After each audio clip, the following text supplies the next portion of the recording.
What's going on, everybody? It's FREEDO here for Your Overwatch, and today we're going to be having a long overdue discussion about Pharah. Does she need a nerf? Be sure to let us know what you think in the comment section down below, because we love to hear it. Here I want to break down some misconceptions about Pharah and how to counter her, and rattle off some hidden gems and secrets about the way Pharah operates in the game, as well as maybe offer up some Pharah nerfs that hopefully wouldn't be too damaging to the character, but might ease the pain and suffering of the justice being rained from above across many ranks of play in Overwatch. First and foremost, we're going to lay some ground rules about Pharah. Counterintuitive when we're talking about a character in the air, but anyway, ground rules, Pharah. McCree and Soldier do not counter Pharah. The word counter gets thrown around willy-nilly, and really, it's misleading. Because when you say counter, you should think, well, you pick this guy, play him right, and then Pharah's just kind of up a creek without a paddle. But that's not what happens, really. Those are characters that can duel Pharah, not counter her. There's a big difference between those two concepts.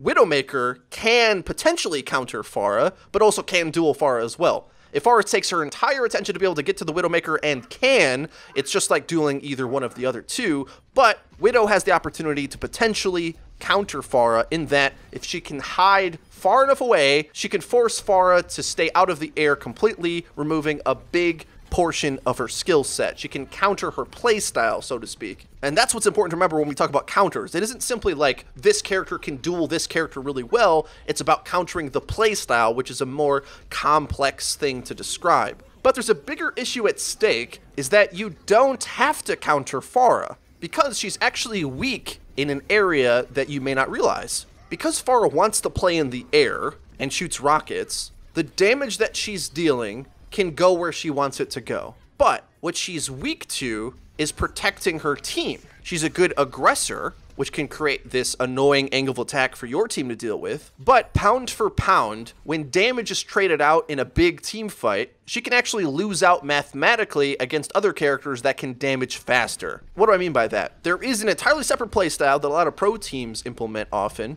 that ignores the Pharah entirely, which is a viable way to quote-unquote counter Pharah. Of course, there is a certain amount of damage that she's going to deal out from the air, but because of how slow her damage racks up over time, she deals great burst impact damage, but it isn't like heavy lifting damage like a Soldier clip or even Reaper shotguns at close range. If your team just engages into the other team faster in a clean engagement, you can find yourself on top a lot of the time. But a big issue is, and I described this in my previous video, the biggest mistakes on defense is that a lot of teams struggle to really get a grip on how engagements work as a team, because everybody's still learning Overwatch and the rules of how engagements go. So once everybody is following the rules of not facing too early, not taking unnecessary damage, waiting for the team to group up properly, and then when you are grouped up, when contact is made, everybody goes. You engage cleanly and fully, and the fight happens, and either you win or lose, and that's it. When that happens, Pharah's weakness in her sluggishness to deal damage starts to look more apparent.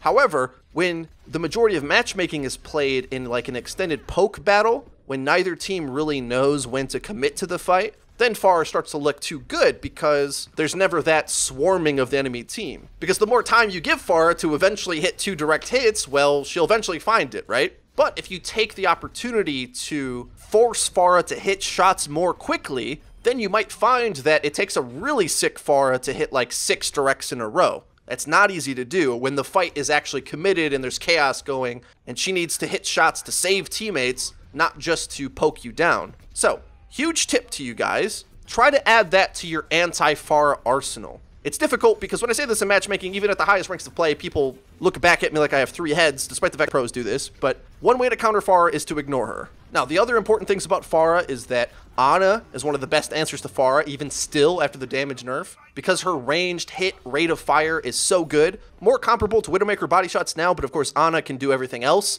so your team comp isn't going to be so weighted as when you have a Widowmaker in your team. Another issue that people have is the playing against a pharmacy in general. It could be an impossible decision to try to make, do we focus the Mercy first, do we focus the Pharah first? I'm not exaggerating when I say I could make an entire separate video on this one target prioritization problem alone. My short answer is the same answer I'd give all target prioritization problems. You want to focus the biggest threat, which could be Mercy's healing or ultimate, or could potentially be Pharah's damage. It depends. It's a constantly changing landscape of something that makes Overwatch very difficult to understand. It's kind of a case-by-case basis thing. Also, it's going to fluctuate based upon your skill set and team coordination. Anyway, a quick aside to reference the gameplay that we're looking at on screen. Up to this point, we have routed this enemy team. 5 minutes going into the hangar stage of Dorado. They didn't stop us at all. But part of the reason why is another thing that's a little bit interesting with matchmaking is that a lot of players think Symmetra's really good,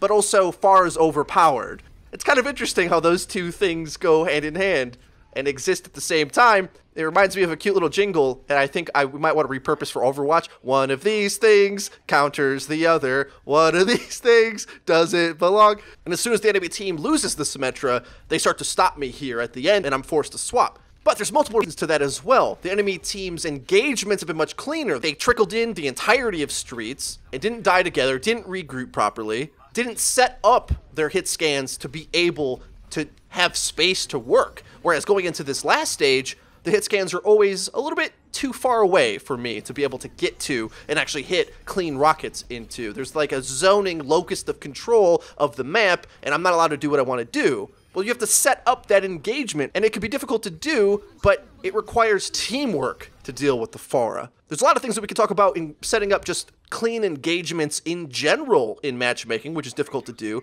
but if you set up a clean engagement against the Pharah, it becomes even more apparent where her limits lie. But if you constantly be getting yourself into a mid-fight because both teams are like trickling in, then Pharah looks supreme because she's one of the best late-fight characters there is, because she can dictate where the battle goes. But if you're setting up on the team fight, there's other characters that are actually stronger, I think, in the break of the fight. Pharah gives you some options and is able to do things, but she doesn't really want to be fighting into a secure, coordinated team very much. Doesn't like that. Would much rather split you apart or shoot you when you're not looking, rather than deal with some sort of coordinated team. Really, instead, what the enemy team could have done this entire time is instead of having a Symmetra for first and second, have a Lucio, which can move characters around, right? Because one of the biggest downsides to the hit scans that quote-unquote counter Pharah, but don't really counter Pharah, they only dual Pharah, they need help in moving around. Then once you get those hit scans into the proper positioning, which they need you Lucios out there to speed them around, to get them into those secure spots where they can comfortably set up, then they look much stronger against Pharah. But if Pharah gets to dictate the pace of the battle, then she's on the front foot.